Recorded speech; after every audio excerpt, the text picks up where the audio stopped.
Exit poll आ गया है और एग्जिट पोल को लेकर के कई कयास भी लगाए जा रहे हैं। हमारे साथ मंत्री अशोक चौधरी हैं, उनसे जान लेते हैं। अशोक चौधरी जी, आप इस एग्जिट पोल को किस तरह से देखते हैं? देखिए, एग्जिट पोल पर हम लोगों को विश्वास नहीं है, क्योंकि एग्जिट पोल पूरी तरह से सट्टा बाजार के साथ अब जुड़ गया है।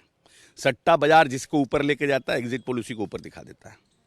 एग्जिट पोल का कोई बिहार के लोकसभा चुनाव, बिहार का विधानसभा चुनाव सब फेल हो गया। जब हमारे यहाँ फेल हो गया तो हम दूसरे पर काहे, जहाँ हम गए ही नहीं है उस पर हम क्यों विश्वास करें? यहाँ तो हम थे, तो हम विश्वास कर रहे थे कि एग्जिट पोल फ्रॉड है।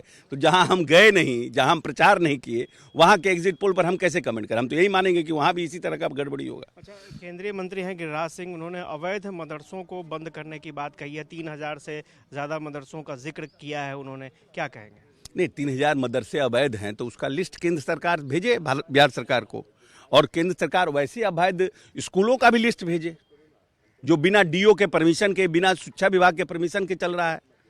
मदरसा चल रहा है तो आप बोल रहे हैं, और स्कूल चल रहा है तो आप काहे नहीं बोल रहे हैं? संस्कृत विद्यालय चल रहा है तो क्यों नहीं बोल रहे हैं?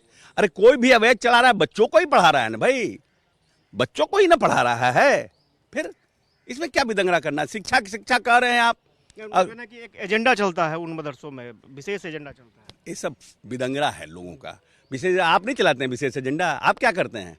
आप तलवार बांटते हैं, आप झंडा बांटते हैं, ये सब नहीं पता है कि आप क्या करते हैं।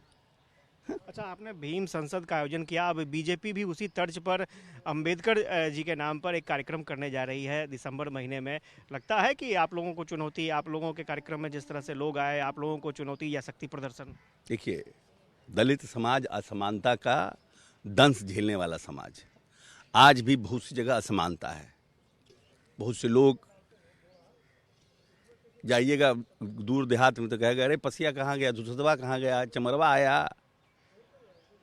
आज भी है असमानता, आज भी वो सम्मान नहीं है। तो सभी पॉलिटिकल पार्टी इसके लिए लड़ाई लड़े तो इससे अच्छी बात और क्या हो सकती है? जिसकी हम लड़ाई लड़ रहे हैं वो भी उसी की लड़ाई लड़ेंगे कि दलितों को असमानता खत्म हो, उनको नौकरी मिले, उनको आगे अपलिफ्टमेंट की बात हो, उनके लिए योजना का, हमारे लिए उससे अच्छी और क्या बात हो सकती? दूसरे राजनीतिक दल में भी दलितों और अनुसूचित जाति के व्यक्तियों का, नेताओं का कद बढ़े, ये तो हमें प्रसन्नता होगी उससे। आपके कार्यक्रम के बाद एक ऑडियो वायरल हुआ और उस ऑडियो में ये दिखा कि मंत्री रत्नेश सदा हैं, वो कह रहे हैं कि अशोक चौधरी जी का पुतला जलाओ।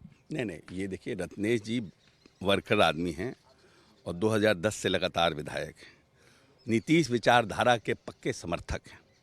ये उन लोगों की साजिश है जो रत्नेश सदा जैसे लोगों के व्यक्तित्व से परेशान हो रहे हैं कि उनका व्यक्तित्व और उनका कद बढ़ रहा है। 10-15 जिलों से ऊपर का दौरा रत्नेश जी ने किया और अपने यहाँ रात में लोगों को बुलवाया, ठहराया, खिलवाया। हम खुद उनके यहाँ 1 बजे रात में गए हैं। तो रत्नेश जी ऐसा काम क्यों करेंगे? इतनी अच्छी उनकी सभा में भाषण हुई, उनका पार्टिसिपेशन हुआ, सुनील जी, मंत्री जी, सब लोग ने लग के कार्यक्रम को सफल बनाया। कार्यक्रम कोई एक व्यक्ति से सफल नहीं होता है, और रत्नेश जी तो पूरी ताकत के साथ इसमें लगे रहे। हर समय, हर मीटिंग में हम लोग जो करते थे उसमें उत्साह के साथ पार्टिसिपेट करते। ये उनके साथ किसी ने उनके इमेज को खराब करने के लिए फर्जीवाड़ा किया है। तो मंत्री अशोक चौधरी थे हमारे साथ, कई मुद्दों पर उनसे हमने बातचीत की और साफ तौर पर जो दलित पॉलिटिक्स आगे बढ़ रही है, स्वाभाविक तौर पर अशोक चौधरी ने ये भी कहा है कि अगर बीजेपी भी कार्यक्रम करती है दलितों को लेकर के तो इसमें कोई बुराई नहीं है। और जहां तक रत्नेश सदा मंत्री की बात है तो रत्नेश सदा जी के बारे में कहीं ना कहीं किसी की तरफ से एक प्लांट किया गया है इस खबर को, और इस खबर में कोई सच्चाई नहीं है। कैमरा पर्सन श्याम के साथ आशुतोष चंद्र, कसस न्यूज़, पटना।